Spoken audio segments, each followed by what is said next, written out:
आज हम एक ज़बरदस्त कहानी लेकर आए हैं। एक ऐसी स्टोरी जो है रिबर्थ, कल्टीवेशन और सेकंड चांसेस से भरपूर। तो बिना टाइम वेस्ट किए चलिए शुरू करते हैं बाय की जर्नी, जो एक कल्टीवेटर है और उसे मिला है एक नया मौका अपनी ज़िंदगी को दोबारा जीने का। बाय एक आम आदमी नहीं था। उसे एकदम से होश आता है तो वो खुद को एक बस में सफ़र करता हुआ पाता है। वो बस बीजिंग कॉलेज की तरफ जा रही थी। वो फिर से जिंदा हो चुका होता है। दरअसल इसका नाम बाय होता है, जिसको 30 साल की उम्र में एक ग्रीन इमॉर्टल आसमानों में ले जाता है और वो अपनी माना कल्टीवेशन की जर्नी शुरू कर देता है। अपने ज़बरदस्त टैलेंट की वजह से वो 500 साल में काल्पा स्टेज पे पहुंच जाता है और बहुत हाई लेवल का कल्टीवेटर बन जाता है। लेकिन इतना जल्दी ऊपर जाने की वजह से उसकी फाउंडेशन बहुत वीक हो चुकी होती है, जिसकी वजह से वो स्काई काल्पा में गिर जाता है और सब कुछ खो देता है। उसे इस बात का बहुत अफसोस होता है, मगर अब रीइंकार्नेशन के बाद उसकी ज़िंदगी दोबारा स्टार्ट हो चुकी थी। इस बार उसने फैसला कर लिया था कि वो जल्दबाजी नहीं करेगा और एक एक स्किल सही तरह से प्रैक्टिस करेगा ताकि वो सुप्रीम लेवल का कल्टीवेटर बन सके। वो ये सब सोच रहा होता है कि उसे अपनी माँ की कॉल आती है। वो देखकर हैरान हो जाता है क्योंकि उसकी पिछली ज़िंदगी में उसकी माँ मर चुकी थी। वो बहुत खुश हो जाता है और कॉल उठा लेता है। उसकी माँ उसे पूछती है कि वो कहाँ पहुँचा है। वो उसे बताती है कि उसकी आंटी टैंक उस पर वेट कर रही हैं। बाय बस स्टॉप पर पहुँच बाहर आता है तो उसे अर्थ की ताज़ा हवा खाकर उसे पुरानी ज़िंदगी की याद आती है। वहाँ उसकी आंटी टैंक और उसकी कज़न रैन उसका वेट कर रही होती है। रैन धूप में खड़े खड़े थक जाती है और गाड़ी में चली जाती है। इतने में बाय आ जाता है और वो सब गाड़ी की तरफ चले जाते हैं। रास्ते में आंटी टैंक बाय को बताती है कि रैन भी उसी कॉलेज में पढ़ती है जहाँ तुम पढ़ते हो, तुम उसका ख्याल रखना। बाय कहता है कि ये मेरी बहन की तरह है और मैं इसका ख्याल रखूंगा। बाय को याद आता है कि रैन उसे पिछली ज़िंदगी में बहुत पसंद थी, लेकिन उसने उसे धोखा दिया था, इसलिए वो इस बार उससे दूर रहेगा। आंटी टैंक उसके लिए एक घर खरीदती है और उसको वहाँ ले जाती है। बाय का घर बहुत बड़ा होता है। आंटी टैंक उसे बताती है कि बाय की माँ ने उसे बाय की जिम्मेदारी दी है, इसलिए बाय उसके बेटों की तरह है। उसे किसी चीज़ की फिक्र करने की ज़रूरत नहीं है, वो सिर्फ पढ़ाई पर ध्यान दे। बाय उनका शुक्रिया अदा करता है। फिर सब आंटी टैंक के घर खाना खाने चले जाते हैं। बाय आंटी टैंक का घर देखकर चौंक जाता है क्योंकि वो बहुत आलीशान होता है। वो कहता है कि वो भी ढेर सारा पैसा कमाकर ऐसा घर बनाएगा। वहाँ उनको अंकल जियांग मिलते हैं, जो आंटी टैंक का शोहर होता है। वो बहुत अकड़ू आदमी होता है। वो बाय को देखकर सोचता है कि ये एक आम लड़का है, बहुत गरीब है और मेरी बेटी रैन के लिए बिल्कुल फिट नहीं है। खाना खाने के बाद आंटी टैंक रैन को बाय के साथ जाने के लिए कहती है ताकि वो उसे आगे तक छोड़ आए और कुछ सामान खरीद लें। बाहर आकर रैन बहाने करती है कि उसे कोई जरूरी काम आ गया है। बाय कहता है कि वो वैसे भी अकेला जाने का सोच रहा था और वहाँ से चला जाता है। आगे जाकर वहाँ उसे एक ट्री मिलता है जिसका ऑरा बहुत ज्यादा होता है। वो वहाँ अपनी कल्टीवेशन प्रैक्टिस करने के लिए बैठ जाता है। इस दफा वो अपनी बेस बहुत स्ट्रॉन्ग बनाएगा, इसलिए वो चीख की प्रैक्टिस करता है ताकि वो स्काई काल्पा से ना गिर जाए। वो वॉइड रिफाइनिंग टेक्निक यूज करता है, जो सबसे बेस्ट टेक्निक होती है। काफी देर कल्टीवेशन करने के बाद उसे पहली स्किल मिल जाती है और वो बहुत पावरफुल फील करता है। वो एक ही अटैक से ट्री डैमेज कर देता है। अब उसे बहुत भूख लग जाती है। वो उठ जाता है और पार्क से बाहर आ जाता है। बाहर एक बूढ़ा आदमी और एक लड़का लड़की खड़े होते हैं। बूढ़ा आदमी बाय को रोकने का कहता है। बाय उससे पूछता है कि मुझे क्यों रोका, तो बूढ़ा आदमी उन दोनों से कहता है कि रहने दो, ये कोई आम सा लड़का है। बाय को उस लड़की में से ट्रू पावर की फील आ रही होती है। वो उस लड़की की तरफ गौर से देखता है तो उसे पता लगता है कि इसकी पावर बिखरी हुई है, ये इसकी इंटरनल पावर है। ये सोचते हुए वो वहाँ से गुजर जाता है। लड़की उससे पूछती है कि तुम मुझे देखकर क्यों सर हिला रहे थे, तो बाय उसे कहता है कि मैं कुछ और सोच रहा था। वो लड़का बाय को रोक लेता है और बूढ़ा आदमी उससे पूछता है कि बाय उस लड़की को देखकर क्या सोच रहा था, तो बाय उसे कहता है कि मैं कुछ और सोच रहा था। बॉडीगार्ड उसे कहता है कि तमीज से बात करो। बूढ़ा आदमी उसे कहता है कि तुम्हारे चलने के अंदाज से लगता है कि तुम एक मार्शल आर्टिस्ट हो। वो अपना नाम वे बताता है और पूछता है कि बाय का टीचर कौन है। बाय उसे बताता है कि वो एक मार्शल आर्टिस्ट नहीं है, बल्कि एक सिंपल सा मॉन्क है। बूढ़ा आदमी कहता है कि अगर ये सच है तो तुम्हें मेरी पोती से मुकाबला करना होगा। बाय वहाँ से मुड़ जाता है और कहता है कि मैं कमज़ोर लड़कियों से नहीं डरता। वो सोचता है कि मुझे अपनी पावर यूज़ करनी होगी। ये कहकर वो ट्री से एक पत्ता उतारता है और अपनी पावर से उस लड़की की तरफ शूट करता है।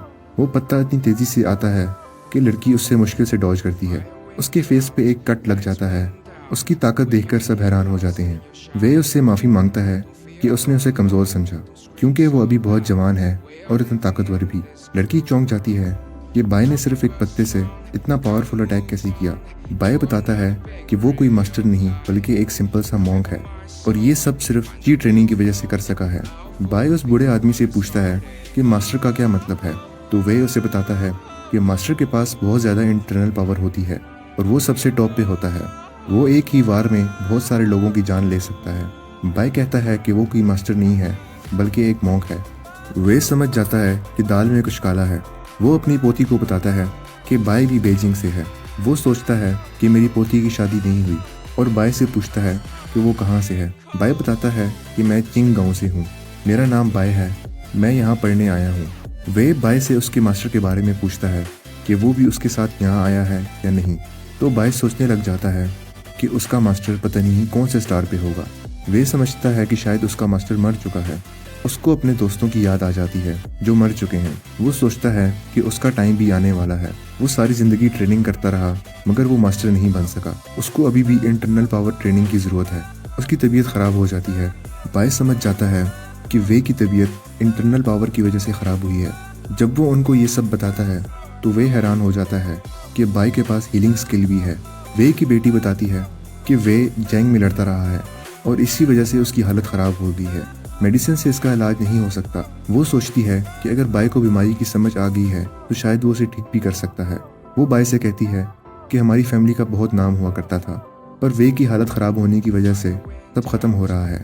बाय बताता है कि मैं इसे ठीक कर सकता हूँ। वो दोनों लड़का लड़की खुश हो जाते हैं। बाय को उस लड़की की स्माइल बहुत पसंद आ जाती है। बाय कहता है कि मैं इनको ठीक करने की तैयारी करता हूँ और कुछ दिनों तक इनका इलाज कर दूंगा। उसके बाद बॉडीगार्ड बाय को उसके घर तक छोड़ने चला जाता है। बाय सोचता है कि वे का मिलिट्री ऑरा बहुत ज़्यादा था और उसका नाम कुछ जाना पहचाना लग रहा है। बॉडीगार्ड बाय को पूछता है कि उसे अगर कुछ चाहिए तो वो उसे कॉल कर सकता है। बाय घर आ जाता है और सोचता है कि अब वो उसे ठीक कैसे करे।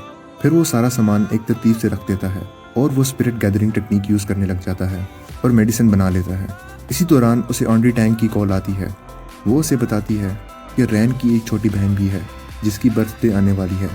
आंटी टैंक बाय से पूछती है कि क्या वो रैन के साथ जाकर उसकी हेल्प कर सकता है। बाय हाँ कर देता है और कहता है कि वो रैन की हेल्प ज़रूर करेगा। उधर रैन अपनी बहन और फ्रेंड के साथ रेस्टोरेंट में बैठी होती है। उसकी माँ उसको कॉल करके बाय का बताती है तो उसका मूड ऑफ हो जाता है। रैन अपनी दोस्तों को बताती है कि बाय उसकी माँ की दोस्त का बेटा है। उसकी बहन बाय के बारे में पूछती है कि क्या वो हैंडसम है और उसकी फैमिली कैसी है। रैन उसके कान खींचती है कि उसको इतनी फिक्र क्यों हो रही है।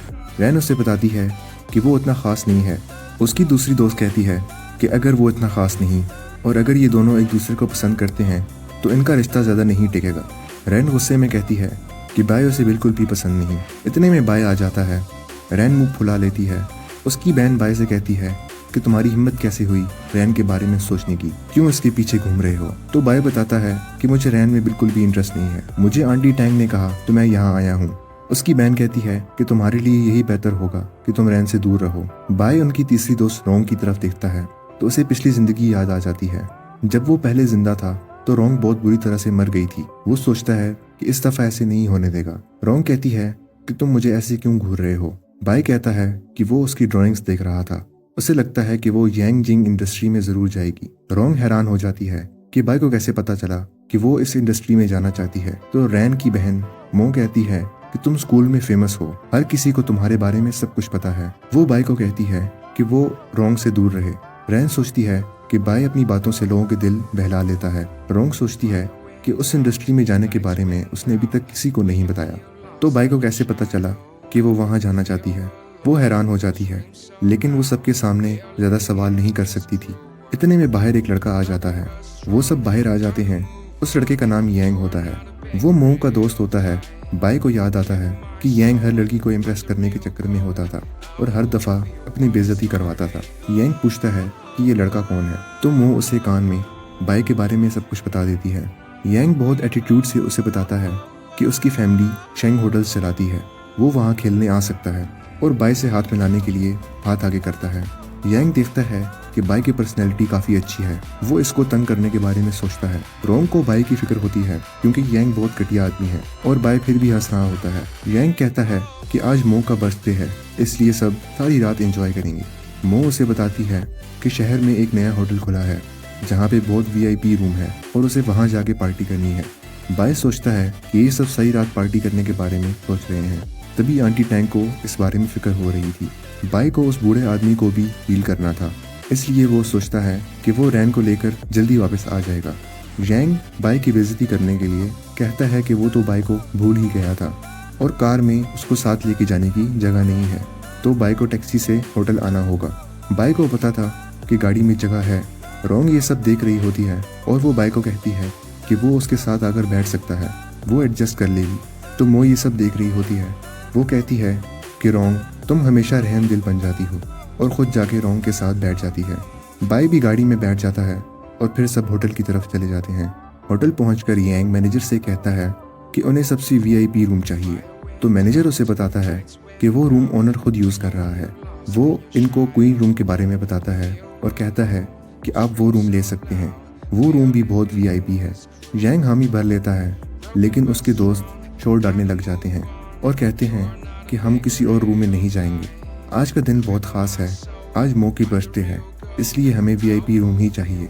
यांग मैनेजर को बताता है कि उसकी फैमिली भी होटल ऑन करती है, इसलिए उसे वही वीआईपी रूम चाहिए। तो मैनेजर कहता है कि मैं कुछ नहीं कर सकता।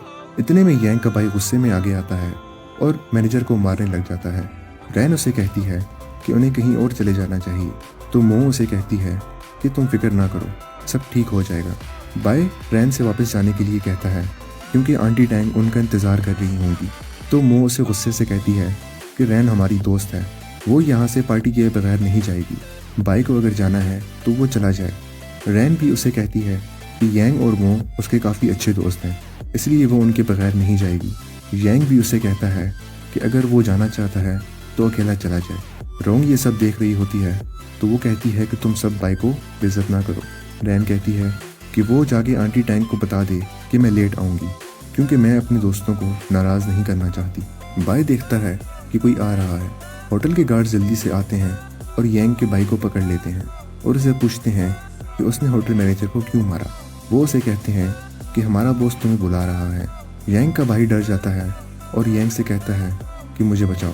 रैंग और बाकी सब मिलकर बॉस के पास चले जाते हैं।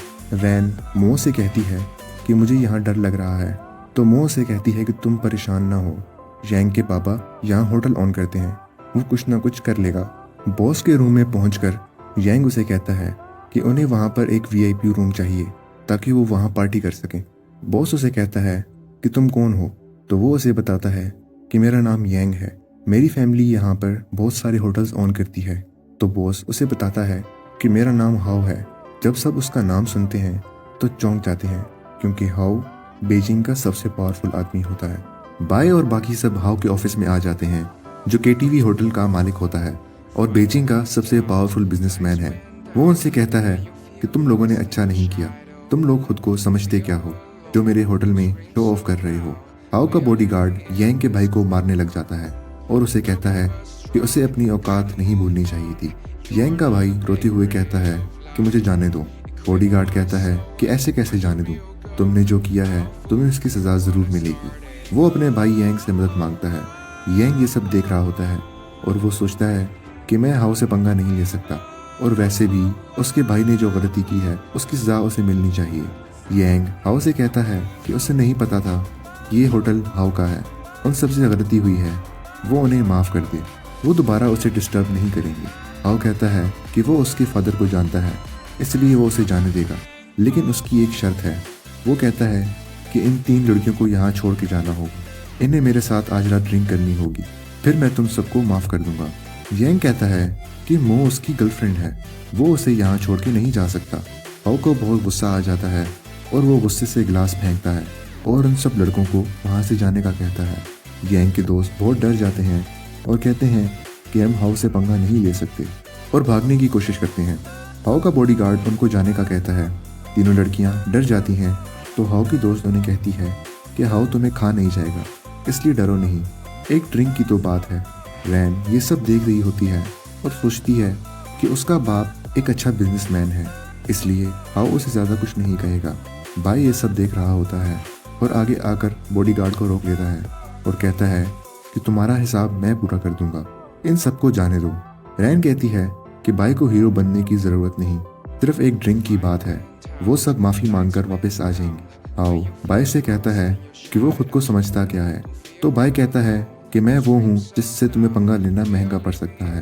हाओ हंसने लग जाता है और कहता है कि वो बहुत बड़ी बातें करता है, वो बाई को यहाँ से जिंदा बच के नहीं जाने देगा। सबको लगता है कि आज बाई का आखिरी दिन है। हाउ का सबसे पावरफुल बॉडीगार्ड बाय को एक जोरदार पंच मारता है, मगर बाय उसको आराम से रोक लेता है। बॉडीगार्ड का हाथ दुख जाता है और वो स्टील नकल्स निकाल लेता है और बाय को मारने आता है।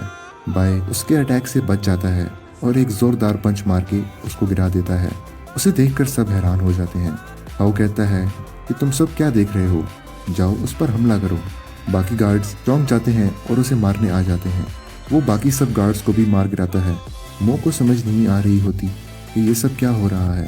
बाय आके हाउ के पास बैठ जाता है और कहता है कि शायद अब तुम्हें समझ आ गई होगी कि मैं क्या हूँ। हाउ हैरान हो जाता है, मगर वो ज़रा भी परेशान नहीं होता। वो कहता है कि बाय उसे मार पीट करके नहीं डरा सकता। वो एक कॉल करके बाय को जेल में भिजवा सकता है। बाय कहता है कि हाउ उन सबको जाने दे और बाय से मुकाबला करे। हाउ सबको जाने देता है। रैन को बाय की फिक्र होती है क्योंकि हाउ बहुत खतरनाक आदमी है। इतने में बाय को एक कॉल आती है। वो देखता है कि ये तो शाओ की कॉल है जो वे का बॉडीगार्ड है। वो बाय से कहता है कि वो बाय को लेने उसके घर आ चुका है। बाय कहता है कि वो वे के बारे में भूल गया था। वो शाओ को बताता है कि वो अभी सिटी में है और एक मसले में फंसा हुआ है। शाओ उससे मसले के बारे में पूछता है तो बाय उसे सब कुछ बता देता है। शाओ उससे कहता है कि हाउ को मैं जानता हूँ और बाय से वहीं रुकने को कहता है। बाय सोचता है कि शायद शाओ और हाउ आपस में एक दूसरे को जानते होंगे। हाउ बाय से पूछता है कि क्या वो मदद के लिए कॉल्स कर रहा है।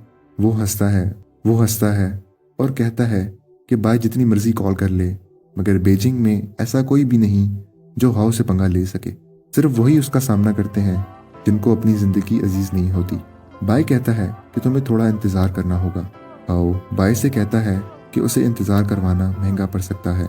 उसकी दोस्त कहती है कि कौन पागल ऐसा होगा जो इस बच्चे के लिए हाउ से पंगा लेगा। वो हंस रहा होता है कि एकदम से शाओ आ जाता है। हाउ उसे देखकर चौंक जाता है और खड़ा हो जाता है। वो शाओ को पूछता है कि भाई आपको यहाँ आने की क्या ज़रूरत थी। शाओ बाय से पूछता है कि क्या वो ठीक है और किसी ने उसको तकलीफ तो नहीं पहुँचाई। तो बाय कहता है कि वो ठीक है क्योंकि ये सब उसका कुछ नहीं बिगाड़ सकते। शाओ हंसता है और हाउ को बेइज्जत करता है। वो कहता है कि हाउ की हिम्मत कैसे हुई कि वो वे के दोस्त को परेशान करे। हाउ जब ये सब सुनता है तो उसके पसीने छूट जाते हैं।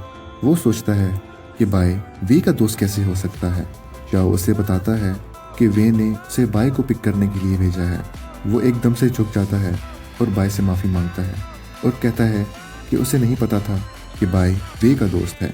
शाओ बाय से कहता है कि वो हाउ के साथ जो सलूक करना चाहे कर सकता है। बाय उसे कहता है कि उसने हाउ को माफ़ किया। वो चाहता है कि मामला यहीं का यहीं ख़त्म हो जाए और हाउ से कहता है कि अगर वो चाहे तो उससे मुकाबला कर सकता है। हाउ झुक जाता है और कहता है कि वो इस बारे में सोच भी नहीं सकता। हाउ की दोस्त भी ये सब जानकर डर जाती है। शाओ और बाय वहाँ से निकल आते हैं। रास्ते में शाओ उसे कहता है कि अब बाय को वे की पावर का अंदाज़ा हो गया होगा। बाय को याद आता है कि वे बीजिंग में वाइट टाइगर के नाम से मशहूर था। वो सोच रहा होता है कि वे हाउ को कैसे जानता है। शाओ उसे बताता है कि हाउ वे के आदमियों में से है। वे के 3 बेटे हैं, तीसरा वाला थोड़ा बदतमीज़ है और हाउ उसका आदमी है। इतने में वो वे के पैलेस में पहुंच जाता है। वहाँ वे और उसकी पोती बैठे होते हैं। लड़की बाय से पूछती है कि उसने वे का इलाज करना था तो वो नीडल्स क्यों नहीं लाया, वो मसाज किससे करेगा। तो बाय उसे बताता है कि मेरी टेक्निक अलग है और वे को एक पेज पकड़ाता है। वे उसे पढ़ता है तो एकदम से झुक जाता है और बाय का बहुत ज़्यादा शुक्रिया अदा करता है और कहता है कि वो बाय का एहसानमंद है। जिंग जो कि वे की पोती है, वे से पूछती है कि वो एकदम से इतना शुक्रिया क्यों अदा कर रहा है। तो वे बाय से कहता है कि वो खुद ही जिंग को सब कुछ एक्सप्लेन कर दे। बाय बताता है कि वे की बीमारी की 2 वजह है। एक ये है कि वो अपनी इंटरनल एनर्जी को पीछे पुश कर रहा है जिसकी वजह से उसके लंग्स ख़राब हो रहे हैं, और दूसरा मसला ये है कि उसका इंटरनल एनर्जी कल्टीवेट करने का तरीका सही नहीं है जिसकी वजह से वो बीमार हो गया है। जिंग हैरान हो जाती है और बताती है कि इस तरह तो वो भी बीमार हो जाएगी। तो बाय बताता है कि हाँ ये सब हो सकता है, मगर अभी वो इतनी प्रैक्टिस नहीं करती इसलिए उस पर इफेक्ट नहीं हो रहा। वे बताता है कि ये टेक्निक उसकी फैमिली में सालों से चल रही है। पहले इस टेक्निक को यूज़ करने वाले को बहुत महान माना जाता था, इसलिए इससे होने वाली बीमारी के बारे में कोई जिक्र नहीं करता था। अगर बाय इसको ठीक ना करता तो वे जल्दी इस दुनिया से चला जाता। जिंग पूछती है कि पेपर में क्या लिखा है, तो वे बताता है कि इसमें टेक्निक को सही तरह से यूज़ करने का तरीका लिखा हुआ है। जिंग हैरानगी से पूछती है कि वे ने बाय को अपनी फैमिली टेक्निक के बारे में बताया ही नहीं, तो उसने मॉडिफाई कैसे कर दी। तो वे बताता है कि मास्टर्स सिर्फ देख कर ही टेक्निक समझ जाते हैं। बाय कहता है कि वो कोई मास्टर नहीं। फिर वो वे को कुछ गोलियां दे देता है और कहता है कि वो टेक्निक यूज़ करने के साथ साथ ये गोलियां खाएगा तो जल्दी ठीक हो जाएगा। इन गोलियों के लिए यूज़ होने वाली जड़ी बूटी बहुत रेयर है, इसलिए थोड़ी सी गोलियां बन सकी हैं। वे कहता है कि बाय को जिन चीज़ों की ज़रूरत है वो उसे बता दे। वे अपने आदमियों को क्रैक करने के लिए काम पे लगा देगा। बाय एक पेज पर लिख देता है। वे देखकर परेशान हो जाता है और कहता है कि वो अपनी सारी कोशिश करेगा। बाय वे से मार्शल आर्ट्स के बारे में पूछता है, तो वे कहता है कि उसे इस बारे में ज़्यादा नहीं पता। वो कहता है कि ये ची ट्रेनिंग मेथड है जो टाओइज्म से आया है, जिसको मार्शल आर्टिस्ट ने डेवलप कर लिया था, जिसके बाद इससे एनर्जी कल्टीवेशन और फाइटिंग टेक्निक्स बनाई गई। चिंग डायनेस्टी का ज़माना आखिरी टाइम था जब मार्शल आर्ट्स को सही तरह से प्रैक्टिस किया जाता था। फिर गन्स आ गई और सब खत्म हो गया। इसकी 3 मेन टेक्निक्स हैं, ट्रांसफॉर्मेशन, इंटरनल और एक्सटर्नल स्ट्रेंथ। इंटरनल एनर्जी सबसे रेयर है। बाय गाड़ी में ये सब सोच रहा होता है और एक चाबी की तरफ देखता है। वो एक बहुत बड़े पैलेस की चाबी होती है जो वे ने उसे गिफ्ट दिया होता है। जिंग वे से पूछती है कि उसने बाय को इतना महंगा घर क्यों गिफ्ट किया, तो वे बताता है कि बाय ने जो टेक्निक दी है वो बहुत कीमती है। वो एक मास्टर है और मास्टर ऐसे किसी को कुछ नहीं देते। जिंग कहती है कि क्या वो इतना पावरफुल है कि वो बुलेट्स और मिसाइल्स को रोक सकता है, तो वे बताता है कि बाय का लेवल मार्शल आर्ट्स लेजेंड नैन्शियन की इक्वल है। वो समझ जाती है कि बाय बहुत पावरफुल है। वे कहता है कि हमें बाय को अपने साथ मिलाना होगा। बाय उस आलीशान घर पर पहुंच जाता है। उसे अचानक एक कॉल आती है। वो सोचता है कि इतनी रात को उसे कौन कॉल कर रहा है। वो कॉल उठाता है तो आगे से रैन पूछती है कि बाय कैसा है। बाय उसे कॉल करने की वजह पूछता है तो वो बताती है कि वो उसे डिनर पे बुलाना चाहती थी, बाकी सब भी वहाँ इकट्ठे होंगे। तो बाय मना कर देता है और कॉल बंद कर देता है। रैन गुस्से में चिल्लाती है, फिर उसका गुस्सा ठंडा हो जाता है जब वो सोचती है कि बाय उन सबसे लड़ता हुआ कितना हैंडसम लग रहा था। बाय सारी रात जी प्रैक्टिस करता है। अब वो फाउंडेशन स्ट्रॉन्ग करने की मिडिल स्टेज पे पहुंचने वाला था। वो कॉलेज के लिए तैयार हो जाता है और कॉलेज चला जाता है। बाय क्लासरूम में एंटर होता है। वहाँ एक लड़का उससे पूछता है कि बाय यहाँ क्यों आया है, तो बाय उससे बताता है कि वो न्यू स्टूडेंट है। तो वो लड़का अफसोस करता है क्योंकि उसे लगा था कि न्यू स्टूडेंट शायद कोई लड़की होगी। फिर वो बाय को अपने साथ बैठने का कहता है। इतनी देर में टीचर आ जाती है और वो सबको बताती है कि उनकी क्लास में एक न्यू स्टूडेंट आया है। वो बाय से अपना इंट्रोडक्शन देने का कहती है। बाय जब सबको अपना नाम बताता है तो सब हंसने लग जाते हैं और अजीब तरह से एक्ट करते हैं क्योंकि बाय का नाम इतना सिंपल होता है।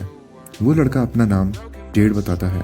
वो उसे ताना मारता है कि वो इस सिंपल नेम से किसी लड़की को इम्प्रेस नहीं कर सकेगा। जेड खुद को नाइट क्लब्स का प्रिंस कहता है और बताता है कि बीजिंग में ऐसा कोई भी क्लब नहीं जिसके बारे में वो ना जानता हो। बाय हंसता है और कहता है कि मैं तुम्हें जानता हूँ। जेड समझता है कि शायद वो बहुत फेमस हो चुका है, लेकिन बाय को याद आता है कि जेड पिछली ज़िंदगी में बाय का क्लासमेट नहीं बल्कि उसका बेस्ट फ्रेंड था। लेकिन एक फ़ाइट की वजह से जेड को 7 साल जेल में गुजारने पड़े, जिसकी वजह से उसकी गर्लफ्रेंड उसे छोड़ गई थी। वो और बाय दोनों ज़िंदगी में हार मान चुके थे और बस शराबी बनकर रह गए थे।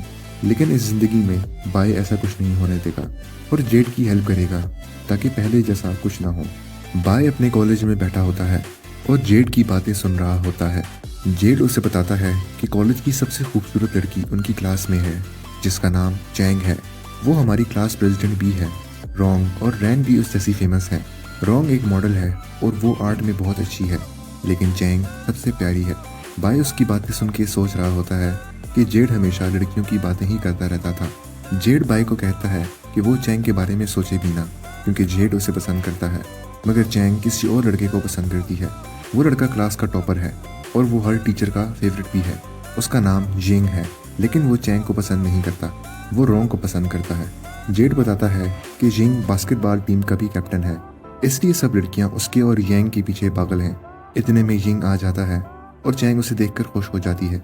जेड ये सब देखकर उदास हो जाता है और बाय से पूछता है कि क्या उसे यिंग अच्छा नहीं लगा, तो बाय उसे कहता है कि यिंग के बारे में कुछ खास नहीं। जेड कहता है कि उसे भी यिंग इतना खास पसंद नहीं है, लेकिन वो बहुत टैलेंटेड है।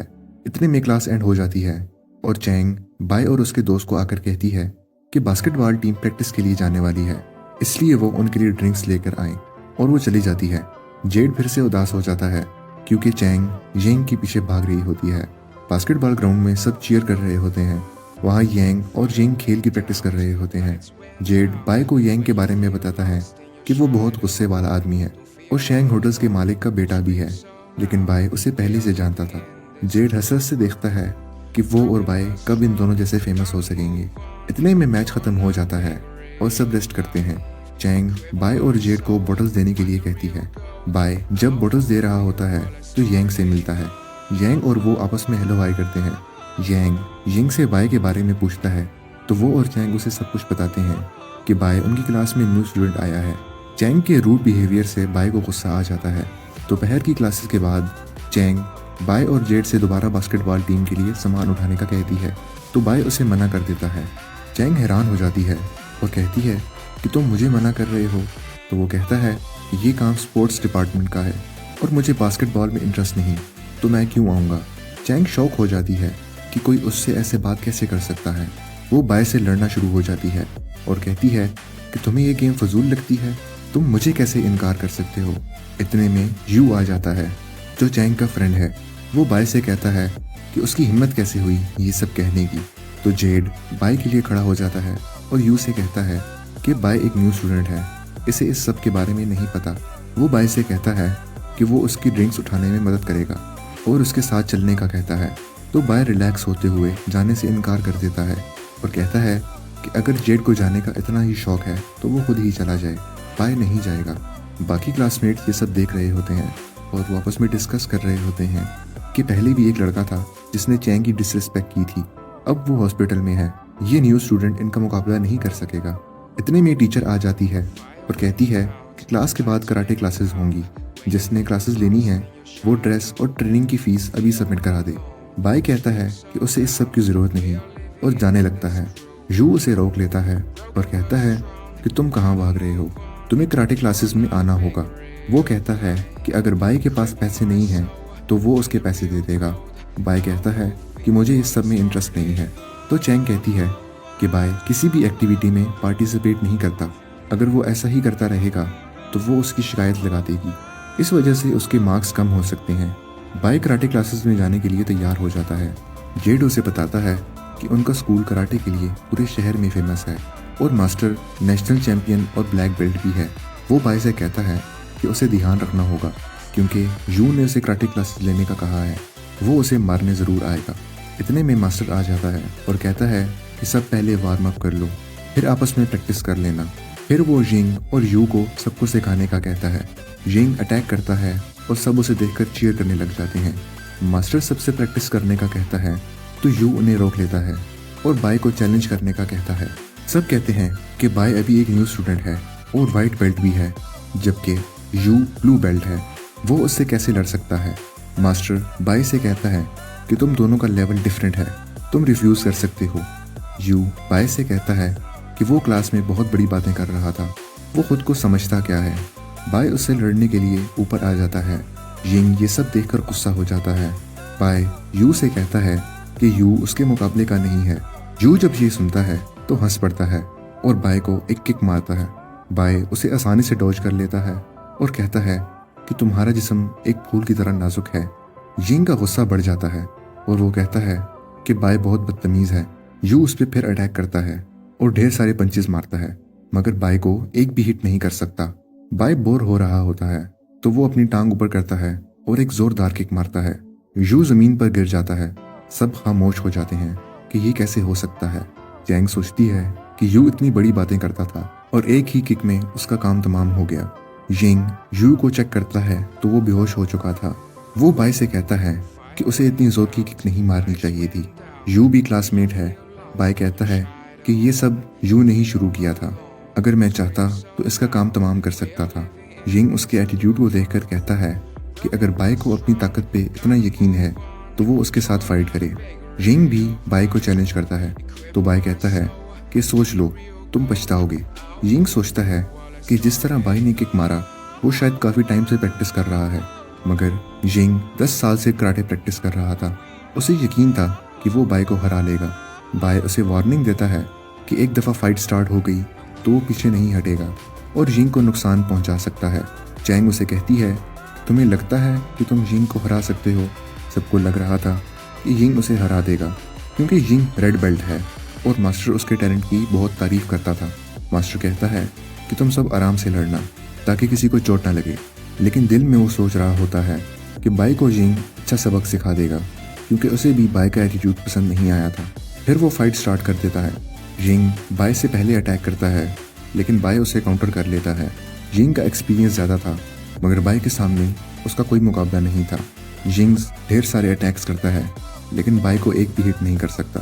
बाय उसे कहता है कि अब इससे बचकर दिखाओ और एक जोरदार पंच मारता है जिससे यिंग दूर जा गिरता है। चैंग उसे आकर हेल्प करती है और बाय से गुस्से में कहती है कि उसने इतना जोर से क्यों मारा। बाय बताता है कि उसने इस अटैक से यिंग की ताकत कम की है, उसे दर्द नहीं होगा।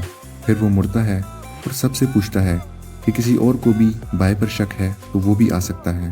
फिर वो यिंग से कहता है कि कराटे सिर्फ शो ऑफ है, असल फाइट कुंग-फू से होती है जो एक असली मास्टर सिखा सकता है, वरना वो ऐसे 10 साल और भी प्रैक्टिस करता रहे तो फिर भी उससे मुकाबला नहीं कर सकेगा। बाय वहाँ से चला जाता है और जेड को भी साथ चलने का कहता है। वो दोनों चाय पीने चले जाते हैं। जेड समझ जाता है कि बाय बहुत जल्दी फेमस हो जाएगा। कुछ दिनों बाद क्लास में सब बाय के आसपास इकट्ठे हो जाते हैं और उससे पूछते हैं कि उसने फाइट करना कहाँ से सीखा। और दूसरी तरफ यिंग और बाकी सब गुस्से में खड़े होते हैं। सब यिंग को तसल्ली दे रहे होते हैं कि यिंग बाय से बेहतर है। बाय बस एक बदतमीज लड़का है जिसको फाइट करना आता है। यिंग की पर्सनैलिटी और टैलेंट बाय से बहुत अच्छा है। इतने में यांग आ जाता है। वो यिंग से पूछता है कि उसका मुंह क्यों लटका हुआ है तो यू उसे फाइट के बारे में सब कुछ बताता है। यांग दिल में सोचता है कि ये बाय की असली पावर नहीं जानते, उसने बीजिंग के इतने पावरफुल आदमी हाउ को भी हरा दिया था। यिंग कहता है कि कल वेलकम पार्टी है, वो बाय को अपना जलवा वहाँ दिखाएगा। सब उसकी हाँ में हाँ मिलाते हैं। जेड बाय को बताता है कि कल वेलकम पार्टी है और कल रोंग भी आने वाली है जिसका सबको बेसब्री से इंतजार है। यू उनसे कहता है कि रोंग यिंग की दोस्त है इसलिए वो उसके बारे में सोचना छोड़ दे। जेड उसे कहता है कि शायद वो उस दिन वाली फाइट भूल गया है। यू वहाँ से चला जाता है। अगले दिन वेलकम पार्टी हो रही है और सब वहाँ मौजूद होते हैं। चैंग रोंग को स्टेज पर बुलाती है ताकि वो परफॉर्म कर सके। रोंग को देखकर जेड और बाकी सब के मुंह में पानी आ जाता है। वो एक खूबसूरत ड्रेस में आती है और यिंग पियानो प्ले करता है। वो बहुत अच्छा डांस कर रही होती है जिसे देखकर सबकी आंखें खुली की खुली रह जाती हैं। वो दोनों एंड में मिलकर बो करते हैं। रोंग यिंग को इग्नोर कर रही होती है।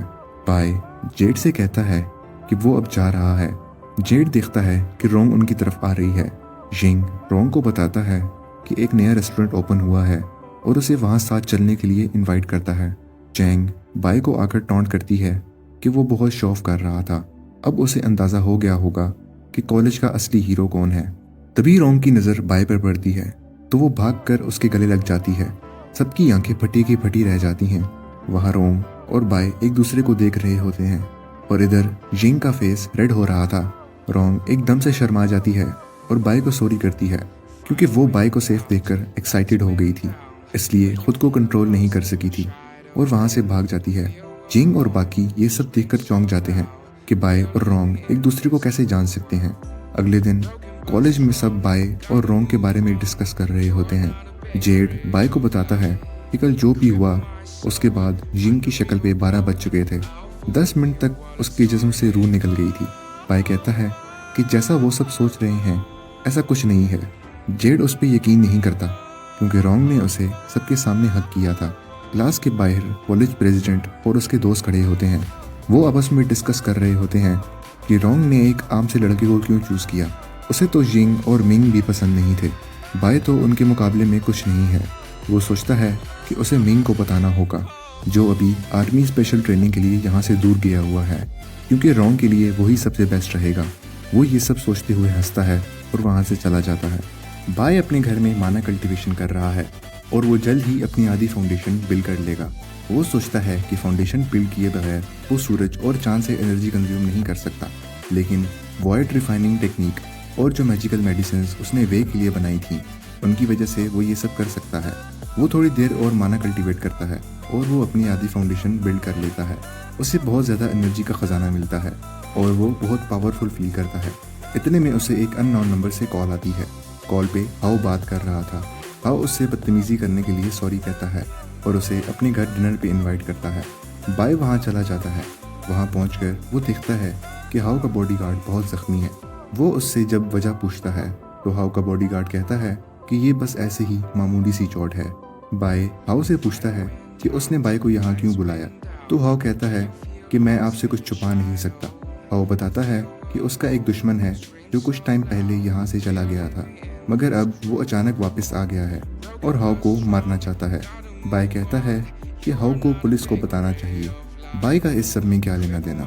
हाउ बताता है कि उसका राइवल एक कंग-फू मास्टर है, इसलिए उसको सिर्फ एक कंग-फू मास्टर रोक सकता है।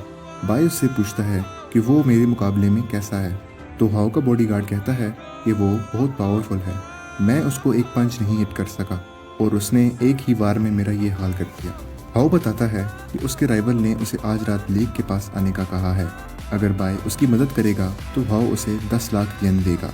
बाय उसकी हेल्प करने के लिए हाँ कर देता है। हाउ खुश हो जाता है और भागकर मास्टर गुओ को बुलाता है। हाउ बताता है कि ये मास्टर गुओ हैं जो शेंग मार्शल आर्ट्स के टीचर हैं, ये भी हमारी हेल्प करेंगे। मास्टर गुओ हाउ पे गुस्सा होता है और कहता है कि इस छोटे से लड़के की हेल्प से वो अपने राइवल को नहीं हरा सकता, वो पूरी तरह से मर जाएगा। हाउ बताता है कि बाय काफ़ी पावरफुल है, उसने हाउ के बॉडीगार्ड को भी दूर चढ़ा दी थी। गुओ कहता है कि ये बच्चों का खेल नहीं, तुम्हारा राइवल इंटरनल एनर्जी यूज़ करता है जो बहुत पावरफुल है, इसीलिए उसने एक पंच में तुम्हारी बॉडीगार्ड को जख्मी कर दिया। तुम इसका मुकाबला आसानी से नहीं कर सकते। ये कहकर मास्टर गुओ टेबल पर एक स्लैप मारता है और टेबल पे निशान बन जाता है। सब हैरान हो जाते हैं। बाय देखता है और सोचता है कि मास्टर गुओ अभी सही तरह से तैयार नहीं हुआ, उसकी पावर अभी बहुत कम है। हाउ ये देखकर चौंक जाता है और कहता है कि मास्टर गुओ लिन को अच्छा सबक सिखाएगा। वो मास्टर गुओ को एक चेक देता है और कहता है कि बाकी पैसे काम होने के बाद मिल जाएंगे। वो कहता है कि मैं आपको वे फैमिली से भी मिलवा दूंगा। गुओ सोचता है कि ये वे फैमिली से मिलने का अच्छा मौका है। वो सब लेक के पास आ जाते हैं। गुओ पूछता है कि ये बाय भी साथ आएगा, तो बाय कहता है कि मैंने हाउ को प्रोटेक्ट करने का वादा किया है, इसलिए मैं भी आऊँगा। लेक के पास एक याट खड़ी होती है और वहाँ सब आ जाते हैं। वहाँ और भी बहुत सारे गार्ड्स होते हैं। हाउ ने पूरी तैयारी की हुई थी। एकदम बाहर शोर मच जाता है और लिन आ जाता है। वो पलक झपकते ही सब गार्ड्स को जख्मी कर देता है। लिन हाउ से कहता है कि शायद वो उसे देखकर खुश नहीं, अपने पुराने दोस्तों को कोई ऐसे वेलकम करता है। हाउ उसे कहता है कि वो उसका बाल भी बाका नहीं कर सकता, बेशक वो इंटरनल एनर्जी यूज़ कर ले। लिन हैरान हो जाता है और कहता है कि तुम्हें इस बारे में कैसे पता चला। मास्टर गुओ आगे आ जाता है और कहता है कि मैं गुओ हूँ, मैं तुम्हें सबक सिखाऊंगा। वो दोनों फाइट करना शुरू हो जाते हैं और थोड़ी ही देर में मास्टर गुओ जख्मी हो जाता है और उसके मुंह से खून आने लग जाता है। वो कहता है कि मुझे अंदाज़ा नहीं था कि तुम इतने पावरफुल होगे। लिन कहता है कि मास्टर गुओ कुएं का मेंढक है, उसने जिस मास्टर से ट्रेनिंग ली है वो बहुत पावरफुल है। लिन काफ़ी अरसा फाइट्स लड़ता रहा है, इसलिए वो बहुत पावरफुल हो गया है। गुओ हार मान लेता है। हाउ लिन से कहता है कि वो उसकी जान बख्श दे, वो लिन को अपनी आधी दौलत दे देगा और वो दोनों मिलकर बेजिंग पे राज करेंगे। लिन आगे आता है और हाउ के बॉडीगार्ड को भी दूर फेंकता है। वो हाउ से कहता है कि तुम्हारी मामूली सी दौलत मेरे लिए कुछ नहीं, मेरे पास दूसरे कंट्रीज में इससे ज़्यादा पैसा और शोहरत है, तुम्हारे इस छोटे से फॉर्च्यून की मुझे ज़रूरत नहीं। ये कहकर वो हाउ के पास आ जाता है। हाउ उसके सामने गिड़गिड़ाता है और माफ़ी मांगता है। वो कहता है कि अगर हाउ को कुछ हुआ तो वे फैमिली लिन को नहीं छोड़ेगी। लिन हंसता है और कहता है कि मेरा कोई कुछ नहीं बिगाड़ सकता। इतने में बाय हाउ से कहता है कि अगर वो बाय को 1 करोड़ देगा तो वो उसकी जान बचा लेगा। बाय लिन से कहता है कि वो इंटरनल एनर्जी के एडवांस लेवल पे है, उसका मास्टर भी बाय का मुकाबला नहीं कर सकता। ये सब सुन के लिन को गुस्सा आ जाता है और वो बाय से कहता है कि उसकी हिम्मत कैसे हुई ये सब कहने की, वो उसका सिर काट के मछलियों को खिला देगा। बाय अपनी फिंगर्स से एक पावरफुल फायर सॉर्ड बना लेता है और फ्लोर में निशान बना देता है। वो लिन को कहता है कि अगर उसमें हिम्मत है तो बाय से मुकाबला कर ले। लिन ये देखकर घबरा जाता है और भागने लगता है। वो सोचता है कि चाइना में इतना पावरफुल मास्टर कहाँ से आ गया, उसे ये न्यूज़ अपने मास्टर को बतानी होगी। वो भाग रहा होता है तो बाय उसे कहता है कि इतनी जल्दी कहाँ भाग रहे हो, और एक फूंक मारता है तो लिन बेहोश हो जाता है। हाओ देखकर खुश हो जाता है और लिन के पास आकर शो ऑफ करने लग जाता है। बाय उसे कहता है कि ये सिर्फ बेहोश हुआ है, तो हाओ डर जाता है और पूछता है कि बाय ने लिन को क्यों नहीं मारा। बाय बताता है कि इसके पास थोड़ी बहुत इंटरनल एनर्जी है, एक फूंक से इसको कुछ नहीं होगा। बाय एक टेक्निक यूज़ करता है और कहता है कि मैंने इसका एनर्जी सी तोड़ दिया है, अब हाओ इसके साथ जो करना चाहे कर सकता है। मास्टर गुओ कहता है ये टेक्निक सिर्फ मास्टर्स यूज़ करते हैं। बाय बताता है कि इस वजह से इसकी एनर्जी फैल गई है और एक जगह इकट्ठी नहीं हो सकती, इसलिए वो इसे यूज़ नहीं कर सकता। हाओ खुश हो जाता है और कहता है कि वो बाय को वापस जाकर 1 करोड़ दे देगा। लिन को होश आता है तो वो हार मान लेता है और कहता है कि मेरा मास्टर इस सब का बदला ज़रूर लेगा। बाय वहाँ से वापस आ जाता है। शो ऑफ करने के चक्कर में उसकी आधी एनर्जी ज़ाया हो गई थी। वो मेडिटेट कर रहा था कि एकदम जिंग की कॉल आती है। वो उसे बताती है कि आज शहर में मैजिक वेपन्स की नीलामी होने वाली है, अगर बाय आना चाहे तो आ सकता है, मैजिक वेपन्स उसके काम आ सकते हैं। बाय कहता है कि वो ज़रूर आएगा। जिंग उसे एड्रेस दे देती है और रात को आने का कहती है। रात को बाय वहाँ आ जाता है। वहाँ बहुत अमीर लोग आए होते हैं। बाय गार्ड को जिंग के बारे में बताता है और कहता है कि वो उसका दोस्त है। गार्ड उसे अंदर आने देता है। बाय को वहाँ रोंग और रैन मिल जाते हैं। रोंग उससे पूछती है कि वो किसके साथ आया है। रैन गुस्से में कहती है कि इसके पास पैसे नहीं हैं, ये यहाँ क्यों आया है। बाय कहता है कि वो बस देखने आया है। स्कूल प्रेसिडेंट भी वहाँ मौजूद होता है। वो बाय और रोंग को देखता है और कहता है कि मिंग आज बाय को अच्छा सबक सिखाएगा। इतने में मिंग आ जाता है। वो रोंग को कहता है कि उसने रोंग से बात करनी है और उसे अकेले में चलने का कहता है। रोंग उसे कहती है कि वो यहीं बात कर ले। मिंग फिर भी जोर देता है और उसका हाथ पकड़ने की कोशिश करता है। बाय उसके सामने आ जाता है और रोंग उसके पीछे छुप जाती है। बाय मिंग से कहता है कि वो रोंग से दूर रहे। मिंग बाय को पहचान लेता है और कहता है तुम वही हो जिसने जिंग को हराया था। जिंग अच्छा कराटे मास्टर है, लेकिन वो सिर्फ परफॉर्मेंस दिखाने में अच्छा है। अगर तुम्हारा मुकाबला मुझसे हुआ होता तो तुम आज यहाँ ना खड़े होते। वो ये कहकर फिर रोंग को पकड़ने की कोशिश करता है तो बाय उसे गुस्से में जाने का कहता है। मिंग को गुस्सा आ जाता है और वो बाय को धक्का मारता है और कहता है कि बाय अभी उसे जानता नहीं, वो बाय को उसकी औकात दिखा देगा। रैन उन्हें कहती है कि ये अपर क्लास लोगों की गैलरी है, यहाँ तमाशा ना बनाओ। इतने में होटल का डायरेक्टर आ जाता है और कहता है कि ये क्या तमाशा लगाया हुआ है। मिंग कहता है कि उसे बाय पर शक है कि उसके पास इनविटेशन नहीं है और फिर भी यहाँ घूम रहा है। वो शायद यहाँ चोरी छुपे घुसा होगा। डायरेक्टर बाय से उसका इनविटेशन मांगता है। रोंग कहती है कि ये गेस्ट को ट्रीट करने का अच्छा तरीका नहीं है। डायरेक्टर बताता है कि मिंग उनके बॉस के बेटे का दोस्त है, इसलिए वो उसकी बात इग्नोर नहीं कर सकते। सारे इनविटेशंस डायरेक्टर ने खुद लिखे थे, इसलिए उसे भी शक था कि बाय के पास इनविटेशन नहीं होगा। बाय कहता है कि उसके पास इनविटेशन नहीं है। ये सुन के डायरेक्टर गुस्सा हो जाता है। मिंग के फेस पे स्माइल आ जाती है। बाय कहता है कि उसे किसी ने इनवाइट किया था, वो सब जाकर वेलकम डेस्क से पता कर सकते हैं। डायरेक्टर कहता है कि सिर्फ बॉस और उनके बेटे इनवाइट कर सकते हैं, उसके अलावा कोई नहीं कर सकता, और बाय को बाहर निकलवाने के लिए सिक्योरिटी बुला लेता है। रोंग भी उसके लिए डायरेक्टर से बात करती है और मिंग बाय से कहता है कि उसे उसकी औकात का पता चल गया होगा।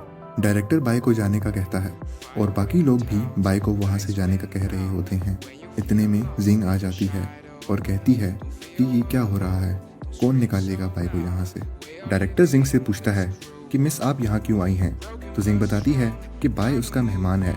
सब चौंक जाते हैं और डायरेक्टर माफ़ी मांगने लग जाता है। उसे नहीं पता था कि जिंग ने बाय को बुलाया है। बाय बताता है कि मैंने इनको इनविटेशन के बारे में बताया था, मगर ये नहीं मान रहे थे। जिंग डायरेक्टर को नौकरी से निकालने की धमकी देती है और मिंग से कहती है कि उसे अंकल ने आर्मी में डिसिप्लिन होने के लिए भेजा था, लेकिन वो और बिगड़ के आ गया है। वो माफ़ी मांगता है। मिंग कहता है कि इसने मेरी दोस्त को परेशान किया था। जिंग सबको डांटती है और बाय से माफ़ी मांगती है और उसे लेकर वहाँ से चली जाती है। बाय रोंग से फिर मिलने का कहता है। रैन सोच में पड़ जाती है कि बाय ने और कितने सीक्रेट्स छुपा रखे हैं। रास्ते में बाय जिंग का शुक्रिया अदा करता है। जिंग बाय से इस सब के लिए सॉरी करती है। बाय कहता है कि इस दफ़ा मिंग बच गया, लेकिन अगली बार अगर वो सामने आया तो जिंदा नहीं बचेगा। जिंग परेशान हो जाती है। वहाँ उनको अंकल लिन मिलते हैं। वो उन्हें एंटीक्स दिखाने के लिए ले जाते हैं। वो बताते हैं कि ये एंटीक्स हमारे थर्ड मास्टर ने पूरी दुनिया से इकट्ठे किए हैं। जिंग बाय से उसकी पसंद के बारे में पूछती है तो बाय कहता है कि ये सब मामूली एंटीक्स हैं। अंकल लिन उन्हें मेन एग्जिबिट्स की तरफ ले जाते हैं। वो उन्हें एक नायाब गोला दिखाते हैं जिसको देखकर जिंग की आंखें खुली की खुली रह जाती हैं। अंकल लिन बताते हैं कि इस ग्लोब को एक मॉन्क ने 100 साल तक कल्टीवेट किया है, लेकिन बाय को उसमें इंटरेस्ट नहीं था। उसके लिए ये एक मामूली चीज़ थी। बाय बताता है कि ये सिर्फ शो पीस है जिस पे एनर्जी कवर चढ़ाया गया है ताकि स्पिरिट अट्रैक्ट हो सके। बाय उस ग्लोब से माना खींच लेता है तो वो एक कांच का गोला रह जाता है। सब हैरान हो जाते हैं। अंकल लिन गुस्से में कहते हैं कि फिर बाय असली मैजिक वेपन दिखाए। बाय बताता है कि असली मैजिक वेपन्स में बहुत पावर होती है, जैसे कि स्टॉर्म्स और फायर कास्ट करना। बाय की नज़र एक पत्थर पर पड़ती है। जिंग कहती है कि ये तो एक मामूली सा पत्थर है। बाय बताता है कि अगर उसको सही टेक्निक से कल्टीवेट किया जाए तो ये एक डेडली वेपन बन सकता है। बाय वो पत्थर खरीदने का कहता है तो जिंग उसे गिफ्ट कर देती है। बाय घर वापस आ जाता है और उस पत्थर को देखता है। उस पत्थर में इंटरनल एनर्जी का खजाना था। अगर उसको कल्टीवेट करके बेचा जाए तो वो बहुत पैसा मिलेगा, लेकिन उसकी पावर इतनी है कि किसी को न्यू लाइफ मिल सकती है। बाय सोचता है कि वो ऐसे कुछ और पत्थर अपनी फैमिली के लिए भी लेगा। वो सोचता है कि इस पत्थर को कल्टीवेट करने के लिए बहुत पावर चाहिए, लेकिन अभी बाय की पावर बहुत लो है, इसलिए वो slow water polishing technique use करता है। अगले दिन कॉलेज में जेड देखता है कि यिंग आज जल्दी आके पढ़ रहा है। वो हैरान हो जाता है। इतने में चैंग उसकी तरफ आती है और बाय के बारे में पूछती है कि वो क्यों नहीं आया। वो दोनों उसके घर चले जाते हैं। By water polishing technique use कर रहा है। डोर नॉक होता है तो बाय देखता है कि बाहर अंकल लिन और बाकी सब आए हैं। अंकल लिन बताता है कि उसका मास्टर बाय से मिलना चाहता है। जेड चौंक जाता है। बाय वजह पूछता है तो लिन बताता है कि उसका मास्टर एक मैजिक वेपन लेना चाहता है, इसलिए हमें आपकी हेल्प चाहिए। बाय साथ चलने के लिए राजी हो जाता है और अपने दोस्तों से कहता है कि वो कुछ दिनों तक कॉलेज आएगा। बाय लिन के साथ गाड़ी में बैठ जाता है। अंकल लिन उसे बताता है कि सेंट्रल चाइना से एक सेलर आया है जो बहुत कीमती मैजिक वेपन लेकर आया है। उसको लेने के लिए टियान हाउ से लीडर भी आया है। उसकी प्राइस $1 करोड़ है। मास्टर युआन चाहते हैं कि बाय उसे एक दफ़ा आकर चेक कर ले। अगर वो वेपन पावरफुल है तो उसे बाय कर ले। वो दोनों एक पैलेस में पहुंच जाते हैं। वहाँ बाकी सब भी मौजूद होते हैं। वे का भाई मास्टर युआन उसका वेलकम करता है। जोंग बाय को देखकर मास्टर युआन का मजाक बनाता है। मास्टर युआन कहता है कि वो मुंह संभाल कर बात करे, ये बीजिंग है, टियान हाउ नहीं। जोंग उसकी रिस्पेक्ट नहीं करता और हंसता है। लाओ उन सबको खामोश होने का कहता है। अंकल लिन बाय को सबके बारे में बताता है। लाओ बीजिंग का बिजनेसमैन है और जोंग टियान हाउ से आया है। वो वहाँ का बहुत बड़ा ट्रेडर है। सब इकट्ठे हो चुके हैं। लाओ वर्कर से मैजिक वेपन लाने का कहता है। वर्कर जब बॉक्स ओपन करता है तो सब देखकर चौंक जाते हैं। मास्टर युआन बाय से वेपन के बारे में पूछता है तो जोंग उसका मजाक बनाता है और कहता है कि मुझे शक है कि बाय को इस बारे में कुछ पता हो। वो एक कमज़ोर लड़का है। बाय के अंदाजे के मुताबिक ये एक मामूली सा वेपन है और ये इतना यूज़ हो चुका है कि टूटने के करीब है। लाओ मास्टर ची को बुलाता है जो ओमन टेक्निक यूज़ करके उस आर्टिफैक्ट की पावर का पता लगाता है, लेकिन मास्टर ची कहता है कि उसकी एबिलिटी बहुत कम है। वो नहीं बता सकता कि इस वेपन में क्या खास बात है। वो मास्टर वू से रिक्वेस्ट करता है कि वो उन्हें इस वेपन के बारे में बताएं। मास्टर वू एटीट्यूड से खड़ा होता है। वो कहता है कि वो इस आर्टिफैक्ट की पावर का अंदाज़ा लगा लेगा। वो एक पावरफुल स्पेल यूज़ करता है तो उस वेपन में से ठंडी हवाएं निकलती हैं। वो एक असली वेपन था। मास्टर युआन देखकर चौंक जाता है। जोंग सबको बताता है कि ये एक असली मास्टर की पावर है। बाय के अंदाजे से मास्टर वू के अंदर इंटरनल एनर्जी है, लेकिन वो पूरी नहीं है। मास्टर युआन सोचता है कि जोंग एक असली मास्टर लेकर आया है। अगर वो ये वेपन हासिल कर भी लेगा तो उसे यूज़ करने के लिए मास्टर वू की ज़रूरत होगी। वर्कर उन सब से बोली लगाने के लिए कहता है तो जोंग उसे रोक लेता है। जोंग बाय को इंसल्ट करने के लिए उस वेपन के बारे में पूछता है। मास्टर वू सोचता है कि उसने सब दिखा दिया, फिर ये सब करने की क्या ज़रूरत है। वो समझ गया था कि जोंग क्या करना चाहता है। बाय खड़ा हो जाता है और उन सबको उस वेपन की असलियत का बताता है। वो कहता है कि ये एक स्पेल है जो इस आर्टिफैक्ट के आसपास लगाया गया है और ये स्पेल इतना ज़्यादा यूज़ हो चुका है कि ये किसी वक्त ख़त्म हो सकता है। ये सुन के मास्टर वू गुस्से में आ जाता है। मास्टर युआन को कुछ समझ नहीं आ रहा था। लाओ जोंग और उस वर्कर से इस बारे में पूछता है। बाय कहता है कि इन सब ने मिलकर आपको धोखा देने की कोशिश की है। मास्टर युआन उन पर गुस्सा होता है। मास्टर वू बाय से कहता है कि उसकी हिम्मत कैसे हुई ये सब करने की। उसने इतनी मुश्किल से ये सब बनाया था। बाय और वो फाइट करने के लिए आमने सामने आ जाते हैं। लाओ उन दोनों को शांत होने का कहता है। गार्ड्स मास्टर वू को पकड़ने के लिए आ जाते हैं। मास्टर वू अपने रोब से एक मैजिक वेपन निकालता है और बाय से कहता है कि वो इससे बचकर दिखाए। उस वेपन में से ग्रीन गोस्ट निकलते हैं, जिसे देखकर सब भाग जाते हैं। मास्टर वू बाय को धमकी देता है कि वो आज जिंदा नहीं बचेगा। बाय हंसता हुआ कहता है कि ये छोटी आत्मा मेरा कुछ नहीं बिगाड़ सकती। बाय उसे अपना मैजिक वेपन दिखाता है जो उसने म्यूजियम से लिया था और कहता है कि तुम्हें असली मैजिक वेपन की पावर दिखाता हूँ। बाय अपने मैजिक वेपन से एक पावरफुल अटैक करता है जिससे मास्टर वू का आर्टिफैक्ट टूट जाता है और वो जख्मी हो जाता है। वो बाय से माफ़ी मांगता है। बाय उसे कहता है कि मैं तुम्हारी एनर्जी ख़त्म कर दूंगा और तुमसे सब कुछ छीन लूंगा। अगर तुम्हें ये सब मंजूर है तो मैं तुम्हारी ज़िंदगी बख्श दूंगा। मास्टर वू हाँ में सर हिलाता है। बाय उसे धमकी देता है कि अगर उसने दोबारा बीजिंग में कदम रखा तो वो उसे ज़िंदा नहीं छोड़ेगा और उसकी सारी एनर्जी छीन लेता है। वो जोंग से पूछता है कि अब उसे क्या हुआ। वो तो बाय को बहुत कुछ कह रहा था। जोंग उससे माफ़ी मांगता है तो बाय उसे $45 मिलियन लाने का कहता है और उसे वहाँ से भगा देता है। मास्टर युआन उसका शुक्रिया अदा करता है। बाय मास्टर ची से वू के बारे में पूछता है। मास्टर ची उसे बताता है कि वो चान हाओ के थंडर क्लैन में से है। वो लोग हर तरह के वेपन्स यूज़ कर सकते हैं। इस टेक्निक से डीमंस को हराया जाता था, लेकिन अब ऐसा नहीं है। मास्टर ची बाय से उसकी मास्टर के बारे में पूछता है। बाय बताता है कि वो बचपन से ट्रेनिंग कर रहा है। मास्टर ची कहता है कि बाय का मास्टर एक गॉड होगा जिसने बाय को इतना अच्छा ट्रेन किया। लाओ बाय से उस आर्टिफैक्ट के बारे में पूछता है तो बाय बताता है कि ये अभी टूटने के करीब है। एक दो दफ़ा इस्तेमाल करने के बाद इसका काम ख़त्म हो जाएगा। मास्टर युआन कहता है कि वो जोंग से बदला ज़रूर लेगा। बाय कहता है कि उसका मैजिक वेपन इस आर्टिफैक्ट से भी ज़्यादा पावरफुल है। मास्टर युआन चौंक जाता है तो बाय उसे वो पत्थर दिखाता है। लिन बताता है कि बाय ने ये पत्थर म्यूजियम में चूज़ किया था। मास्टर युआन बाय से पत्थर बेचने का कहता है तो बाय मना कर देता है। वो कहता है कि अगर वो सब मिलके अच्छे पत्थर ढूंढ लें तो वो उनको रिफाइन कर देगा। वो वहाँ से चला जाता है। जोंग गुस्से में कहता है कि उनका प्लान बाय की वजह से ख़राब हो गया, अब उन्हें पैसे भी देने पड़ेंगे। उसका चेला उसे भागने का कहता है तो जोंग कहता है कि बाय उसे कहीं भी ढूंढ लेगा। मास्टर वू कहता है कि अब आगे क्या करना है। जोंग बताता है कि मास्टर टाइगर 10 दिन में चाइना आ जाएंगे। वो इन सबको सही सबक सिखाएंगे। अब मास्टर युआन उसका कुछ नहीं बिगाड़ सकेगा। मास्टर वू सोचता है कि अगर टाइगर का मुकाबला बाय से हो गया तो क्या होगा। बाय अपने घर में है और देखता है कि जोंग ने उसे सारे पैसे भेज दिए हैं। वो सोचता है कि आधी फाउंडेशन बिल्ड करने के बाद अब उसकी भूख और बढ़ गई है, लेकिन उसे एक स्पिरिचुअल जगह चाहिए जहाँ वो माना कल्टिवेट कर सके। लेकिन यहाँ ऐसी कोई जगह नहीं है। उसे खुद ही कोई ऐसी जगह बनानी होगी। उसे वे का दिया हुआ घर याद आता है। वो वहाँ चला जाता है। वो विला सबसे ऊपर बना हुआ है जहाँ से मिस्ट माउंटेन और लेक नज़र आते हैं। बाय सोचता है कि अगर वो एक बड़ा स्पेल कास्ट कर ले तो वो माउंटेन और लेक का ऑरा खींच सकता है। इससे वो फाउंडेशन के अगले स्टेज पे पहुंच जाएगा, लेकिन वो अकेला ये सब नहीं कर सकता। वो मास्टर युआन को कॉल करता है और स्पेल के बारे में बताता है।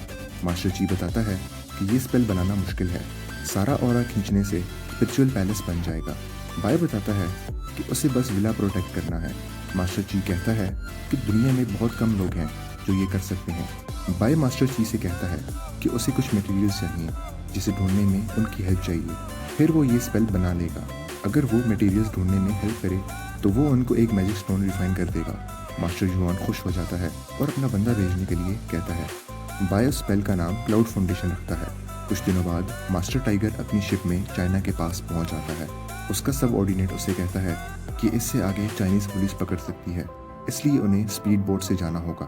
टाइगर कहता है कि मौसम खराब है, इसलिए वो खुद ही चला जाएगा और पानी में छलांग लगा देता है। जोंग और बाकी सब उसका इंतजार कर रहे हैं। उन्हें शक था कि टाइगर आएगा भी या नहीं। वो अपने डिसाइपल से पूछता है। वो बताते हैं कि टाइगर अकेला आ रहा है। जोंग पूछता है कि क्या वो स्पीड बोट अकेला चला लेगा। इतने में वो देखते हैं कि समुद्र में से एक चीज तेजी से उनकी तरफ बढ़ रही है। उनको समझ नहीं आ रहा था कि ये क्या है।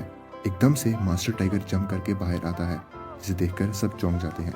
जोंग मास्टर टाइगर का वेलकम करता है। टाइगर मास्टर वू को देखकर कहता है कि मुझे उम्मीद नहीं थी कि तुम भी यहाँ होगे। मास्टर वू सोचता है कि बाय की वजह से उसे बहुत शर्मिंदगी का सामना करना पड़ रहा है। वो मास्टर टाइगर से कहता है कि उनका लेवल अवतार जितना हो गया है। टाइगर जोंग से अपने भाई लिन की मौत के बारे में पूछता है। जोंग उसे बाय के बारे में बताता है कि हाओ ने बाय के साथ मिलकर लिन को मारा है। टाइगर का गुस्सा बढ़ जाता है। वो कहता है कि मेरा भाई एक मास्टर था। तो जोंग कहता है कि बाय थंडर टेक्निक यूज़ कर सकता है। टाइगर चौंक जाता है। मास्टर वू के मुताबिक वो टेंशी क्लैन से है। टाइगर कहता है कि वो उसे ज़रूर मजा चखाएगा। उसे मारना एक मुर्गी को मारने जैसा है। टोंग टाइगर से पूछता है कि क्या वो बाय से बदला लेगा, तो टाइगर कहता है कि बदला लेने के अलावा उसे एक और काम भी है। उसे बीजिंग पे कब्जा करना है ताकि वो होंगमैन के लिए रास्ता बना सके। जोंग ये सुनकर खुश हो जाता है।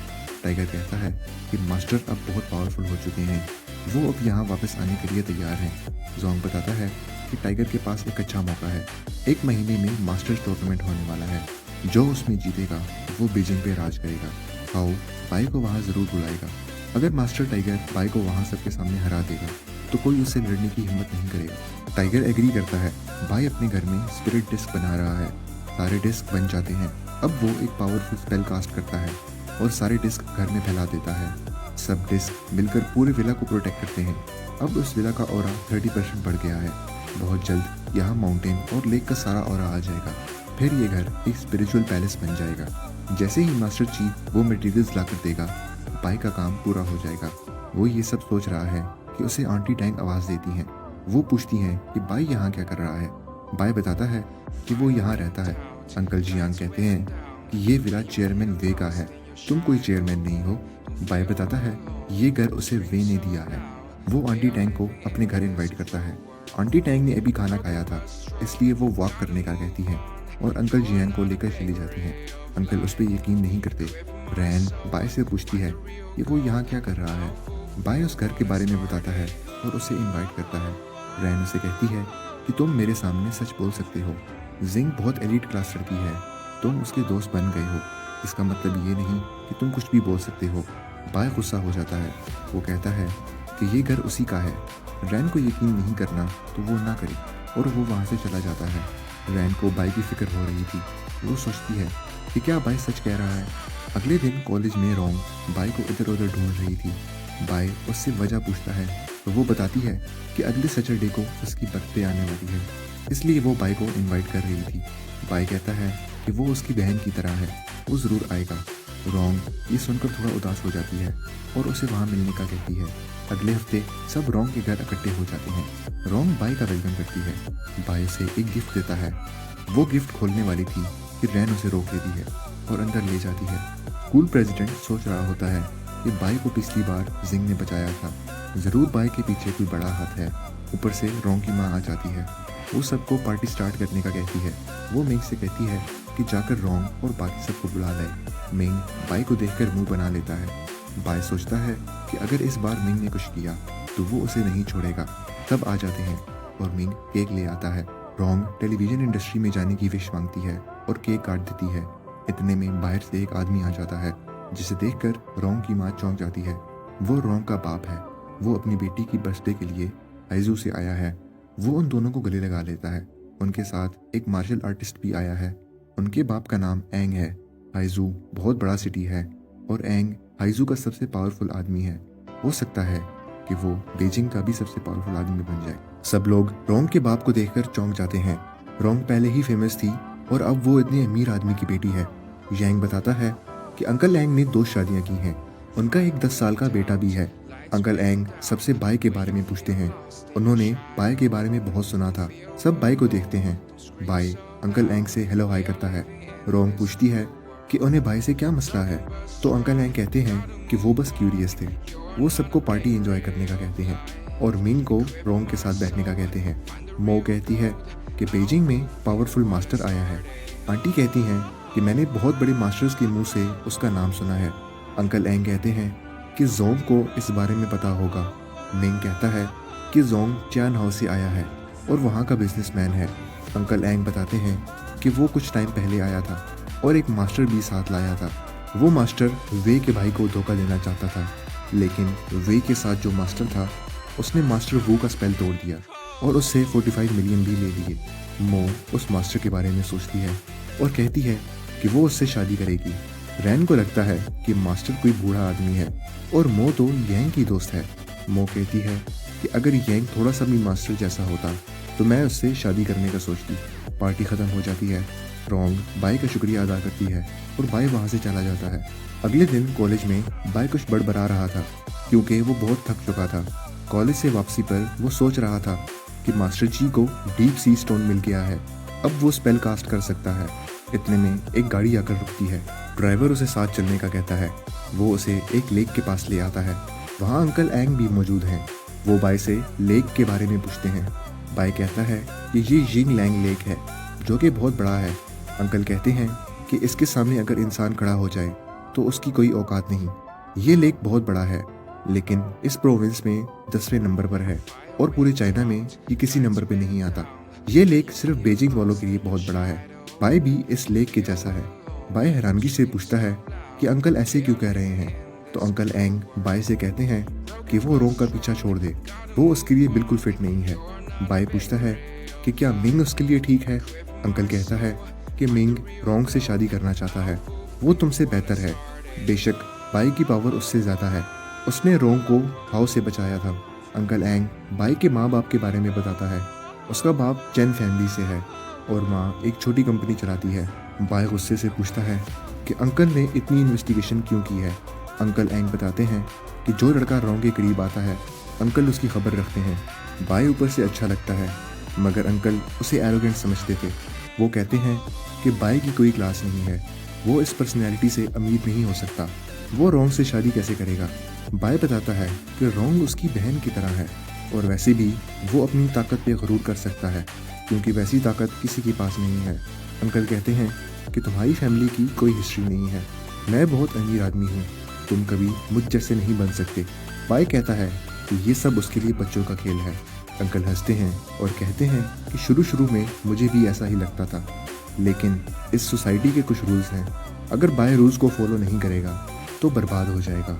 अंकल कहते हैं कि जब बाय को ये सब समझ आ जाए तो वो उनसे आकर मिले, और वो वहाँ से चले जाते हैं। बाय कहता है कि ये लेक ही नहीं बल्कि पूरी दुनिया मेरे लिए एक छोटी सी चीज़ है। अंकल एंग गाड़ी में टूर्नामेंट की बात कर रहे हैं। वो कहते हैं कि इस बार जोंग एक पावरफुल मास्टर लेकर आ रहा है। ड्राइवर बताता है कि जोंग बीजिंग पे कब्जा करना चाहता है। अंकल एंग ऐसा नहीं होने दे सकते। वो मास्टर चिंग से कहते हैं कि वो उनकी हेल्प करे। मास्टर चिंग कहता है कि ये सब मेरे लिए बाएं हाथ का खेल है, बीजिंग अंकल एंग का ही होगा, उसे कोई नहीं छीन सकता।